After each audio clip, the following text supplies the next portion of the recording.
They attacked Earth's diplomat. Big mistake. He wasn't there to negotiate, he was there to be attacked. And now the entire galaxy is about to learn why humanity's ambassadors are called Reapers. Welcome back to another epic HFY story where humanity reminds the galaxy why we're the apex predators. If you love tales of human ingenuity, strategic dominance, and aliens learning the hard way not to mess with Earth, hit that subscribe button. Today's story: an alien council attacks a human diplomat, thinking they're weak. They just activated a weapon that's been dormant for decades. Let's dive in. The silence in the Grand Concilium was not peaceful. It was the kind of silence that precedes catastrophe, thick with anticipation, heavy with the weight of 1,000 civilizations holding their breath. Ambassador Nathaniel Cross stood at the center of the obsidian floor, his hands clasped loosely behind his back, his gray suit immaculate despite the 47-hour journey through slipspace. Around him, rising in concentric circles like an ancient amphitheater built by gods who'd forgotten mercy, sat the Council of Sovereign Systems, 319 species, each more ancient than humanity's oldest myths, each convinced of their superiority in the grand hierarchy of sentient life. Nathaniel's reflection stared back at him from the polished black stone, a ghost of a man who'd seen too much and said too little. His face was unremarkable, mid-40s, weathered in that peculiar way combat veterans wore their years, with gray threading through dark hair and eyes the color of winter storms. The kind of man you'd pass on a street without a second glance. That was intentional. It had always been intentional. High Chancellor Vex Thor, a towering Chronovian with chitinous armor that gleamed like oil on water and mandibles that clicked with barely contained disdain, leaned forward from his seat of power. The human speaks of territorial violations, of colonies established in the forbidden sectors, of treaties broken. His voice resonated through translation matrices, carrying contempt in every frequency. Tell me, Ambassador Cross, why should this council concern itself with the complaints of a species barely 3 centuries into the void? Nathaniel didn't flinch. He'd heard variations of this speech on 17 different worlds from beings who measured their civilizations in millions of years. Because those treaties were signed in blood, Chancellor, and humanity has a long memory when it comes to broken promises. A ripple of chittering laughter cascaded through the chamber. The Etherian representatives, energy beings who flickered between visible spectrum and something beyond mortal comprehension, pulsed with colors that translated to amusement. A Zelkaran diplomat, all tentacles and bioluminescent contempt, released pheromones that made the translation read: primitive, arrogant, expendable. Your memory is irrelevant, Vex Thor said, his primary eyes narrowing while his secondary set focused on something behind Nathaniel. As are your complaints. This council has concluded that humanity's expansion must be curtailed. The word hung in the air like a blade.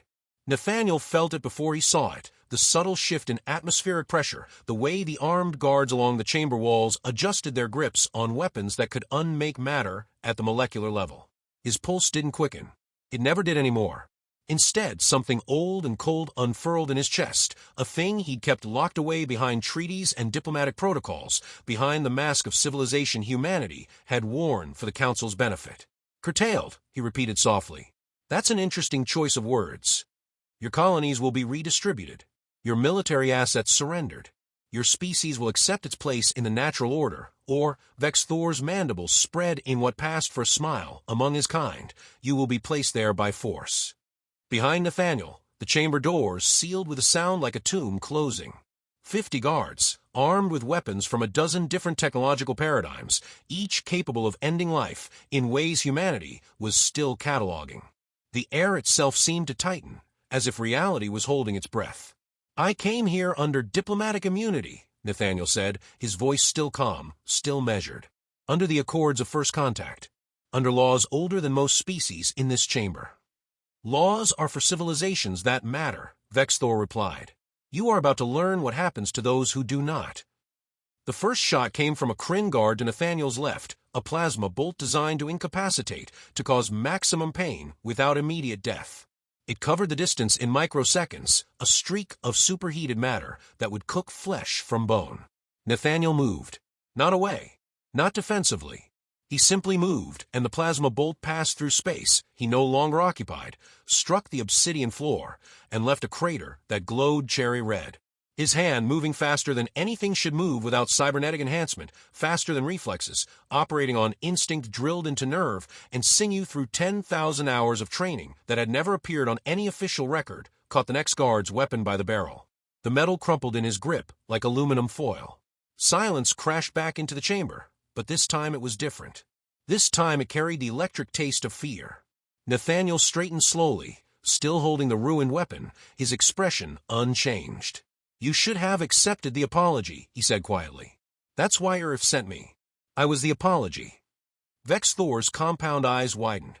Somewhere in his ancient memory, in genetic records passed down through 3 million years of evolution, something screamed a warning his conscious mind was too proud to hear. "What are you?" Nathaniel let the weapon fall. It hit the floor with a sound like a bell tolling. "I'm what humanity sends when we already know diplomacy is going to fail." He began unbuttoning his jacket, each movement precise and unhurried. "I'm what we send when we need witnesses. When we need the galaxy to understand that there are lines you don't cross, rules you don't break, and consequences for those who forget." The jacket fell away, revealing not a dress shirt but something else entirely, a skin-tight tactical suit that absorbed light rather than reflected it, marked with symbols that predated Earth's space age, marked with designations from programs that officially never existed. On his left shoulder, a patch showing a skeletal hand reaching through stars. On his right, a number. 01. "My name is Nathaniel Cross," he continued, his voice taking on a different quality now, something harder, something that made the translation matrices struggle to find equivalent concepts in alien languages. "Serial number classified. Unit designation, Reaper 1. Operational status, dormant." He looked up at Vex Thor, and the Chancellor saw something in those winter storm eyes that froze his ichor cold. Until activated by direct threat to diplomatic personnel. Activated 2 minutes and 37 seconds ago. The chamber erupted into chaos. Guards fired. Counselors screamed in languages humanity had been cataloging for leverage. Energy weapons, projectile weapons, exotic matter disintegration beams, all of it converged on a man at the center of the obsidian floor. Nathaniel was already moving. He didn't fight like soldiers fought. He didn't fight like assassins fought. He fought like gravity fought, like entropy fought, inevitable, implacable, patient in the way only death can be patient.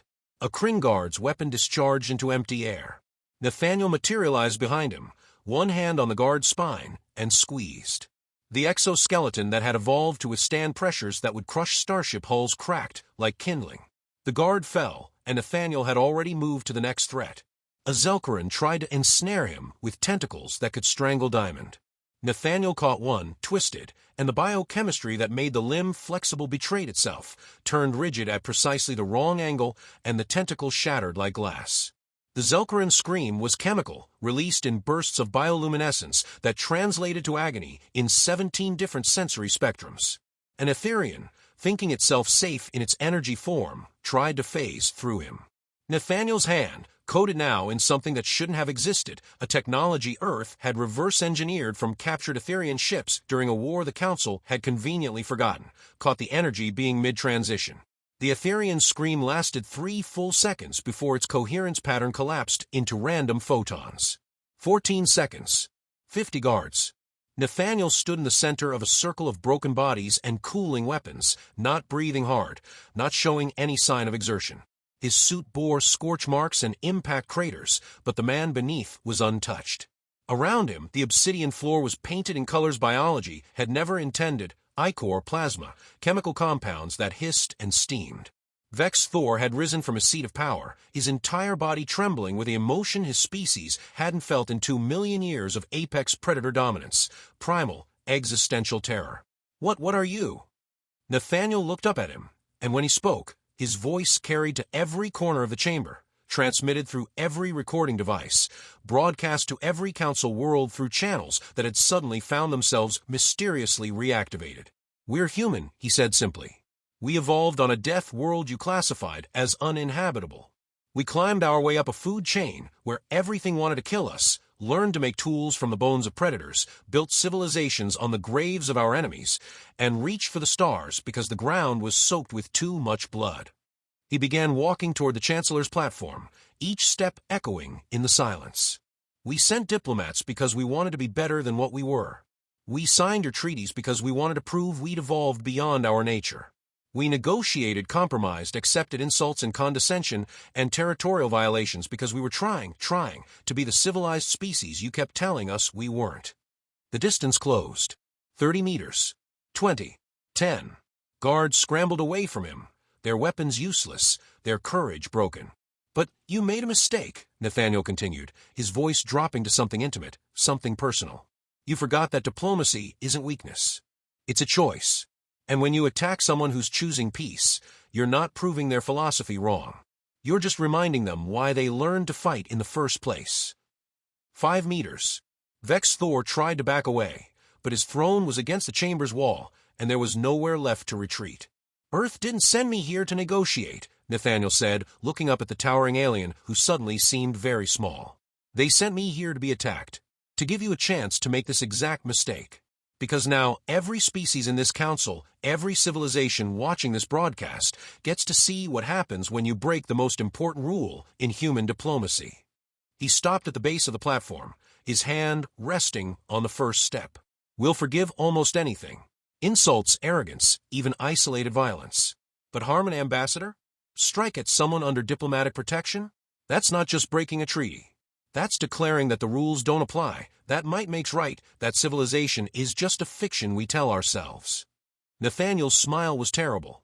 And if that's true, if civilization really is just fiction, then you've just freed humanity from the one thing that was holding us back.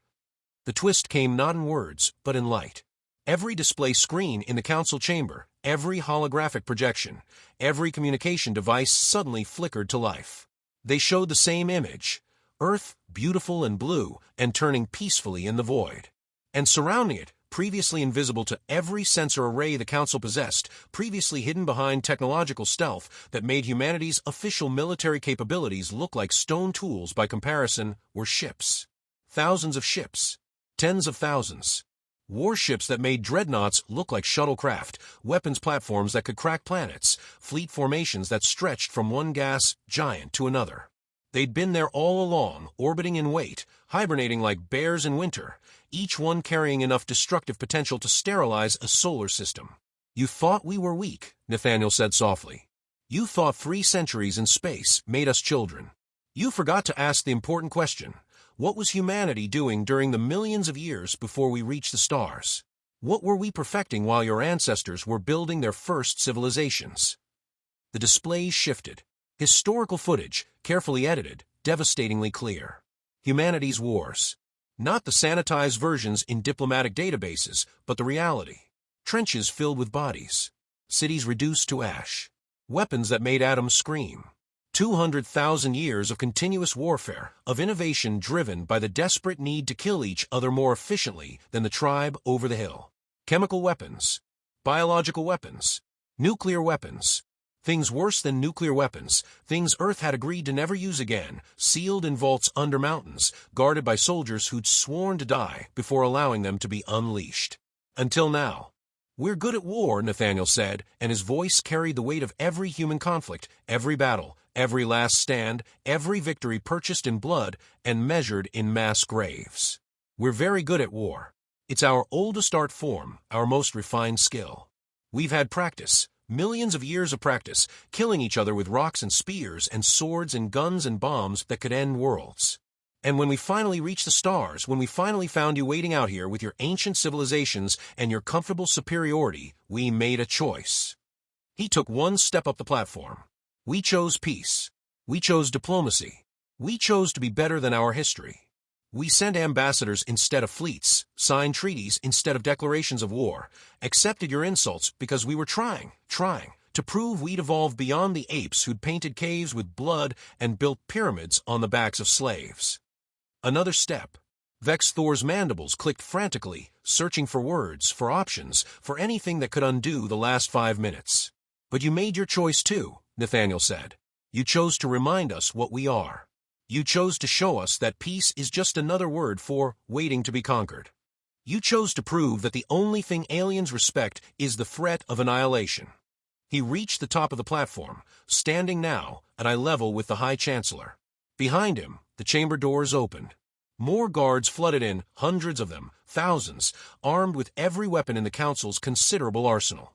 They surrounded Nathaniel, weapons trained, ready to fire, held back only by the certain knowledge that the human wanted them to fire, was hoping they'd fire, because it would justify what came next. "So here's what's going to happen," Nathaniel said, his voice pitched to carry, to be recorded, to be remembered. "You're going to restore humanity's territories. You're going to honor every treaty you signed. You're going to issue a formal apology to Earth's government, and you're going to mean it. And most importantly," his Winterstorm eyes locked with Vex Thor's compound gaze, "you're going to make sure every species in this galaxy understands what happened here today. And if we refuse—" Vex Thor managed, his voice barely a whisper. Nathaniel's smile widened, showing teeth, and somehow that was more terrifying than any weapon. "Then those ships stop hiding. Then humanity stops pretending. Then you learn that the only reason we've been playing nice is because we remember what happens when we don't. We've seen the endgame. We've lived through mutually assured destruction, through conflicts where victory and extinction were the same word. We've stood on the edge of making our own species extinct and pulled ourselves back from the brink." He leaned in close, his voice dropping to something intimate, something that made Vex Thor's ichor run cold. "But we've never tried it on anyone else. And I think we're all very curious to see what happens when humanity stops fighting itself and focuses all that creative energy, all that innovation, all those millions of years of evolutionary pressure toward violence and survival on you." The silence that followed was absolute. In that moment, every member of the Council understood what they'd done. They'd awakened something that should have been left sleeping, poked a species that had spent its entire history perfecting murder, and given them a reason, a good reason, a justified reason, to remember what they really were. Nathaniel stepped back, straightened his ruined suit jacket, and turned to face the assembled Council. "You have 72 hours to comply. After that, those ships start moving. And I promise you, you don't want to see what they can do. Because we built them with all the lessons we learned killing each other. We made them efficient. We made them merciless. We made them exactly like us." He walked toward the exit, past guards who parted before him like water before a shark, past Council members who'd gone from superiority to stark terror in the span of minutes. At the threshold, he paused and looked back one final time. "Oh, and one more thing," he said almost casually. "We've got 600 more like me. Reapers, we call them. Diplomatic contingency specialists. Every major ambassador, every trade envoy, every cultural attaché, they're all protected by someone like me. Someone trained from childhood, enhanced with technology you haven't seen, shaped into exactly the kind of weapon you need when diplomacy fails." His smile was all edges now, sharp enough to cut. "You wanted to know what humanity really is. We're the species that turns our diplomats into doomsday weapons and calls it embassy security. We're the civilization that looks at peace and sees a tactical advantage. We're death in disguise, wearing suits and speaking softly, and we're very, very good at pretending to be civilized." The doors closed behind him with a sound like judgment. In the silence that followed, Vex Thor collapsed back into his throne. Around him, the Council chambers erupted into chaos, species screaming at each other, blaming, accusing, trying to understand how they'd misjudged so completely. Holographic displays showed the human ships, still hovering, still waiting. Weapons that could end civilizations, crewed by apes who'd learned to walk upright by standing on the bodies of everything that had tried to stop them. The High Chancellor's private communication console chimed. An incoming transmission from Earth, marked with priority seals that overrode every protocol. With trembling primary manipulators, he accepted. The face that appeared was elderly, a human woman with white hair and eyes that had seen too much history. Fleet Admiral Catherine Zhao, Supreme Commander of humanity's military forces, titles that suddenly carried weight they'd never had before. She didn't smile. She didn't threaten. She simply said, "You have 71 hours and 53 minutes. Choose wisely." The transmission ended. Vex Thor sat in the ruins of his authority, surrounded by the bodies of guards who'd learned too late that humans didn't become apex predators on a death world by being weak, and understood the terrible truth. Humanity had let them build their empire, had let them establish their council, had let them feel superior, all while building weapons in the dark, preparing for day when the mask slipped and the galaxy remembered what evolution really meant on a world where everything was trying to kill you. The choice wasn't really a choice at all. It never had been. 72 hours later, the Council's formal apology was broadcast across every civilized world. Humanity's territories were restored. Treaties were honored. And in the classified archives of 319 species, a new entry appeared in the Threat Assessment Database for Earth's children. Species designation human. Threat level, Omega class. Diplomatic status, critical, never harm. Note, they mastered death before they mastered fire. They weaponized peace before they weaponized atoms. They are not warriors who learned to talk. They are killers who chose civilization. Do not mistake that choice for weakness. Do not make them remember what they are. Do not make them take off the mask. Nathaniel Cross stood in the observation deck of Earth's orbital station, watching the Council fleets withdraw from human space, watching centuries of carefully constructed superiority collapse in the face of a simple truth. Humanity hadn't been weak. They'd been waiting for someone to give them a reason, waiting for permission to stop pretending. His reflection stared back at him from the reinforced viewport, still unremarkable, still the kind of man you'd pass without noticing. But now, behind those winter storm eyes, something old and cold and satisfied smiled. The mask was back in place. The Reaper was dormant again. But the galaxy would never forget that beneath every human diplomat, behind every extended hand, underneath every offer of peace, death was waiting. Patient, professional, ready. And mercy, they'd learned, was just another weapon humanity had perfected. The galaxy learned its lesson. Humanity's diplomats aren't negotiators, they're warnings. They're the courtesy we extend before we stop being courteous. If you want more stories of humans dominating the stars, crushing alien empires, and proving why Earth's children are the most terrifying species in the cosmos, subscribe now. Hit the bell. Join the crew. Because every week, we're showing the universe what happens when you underestimate humanity. See you in the next one.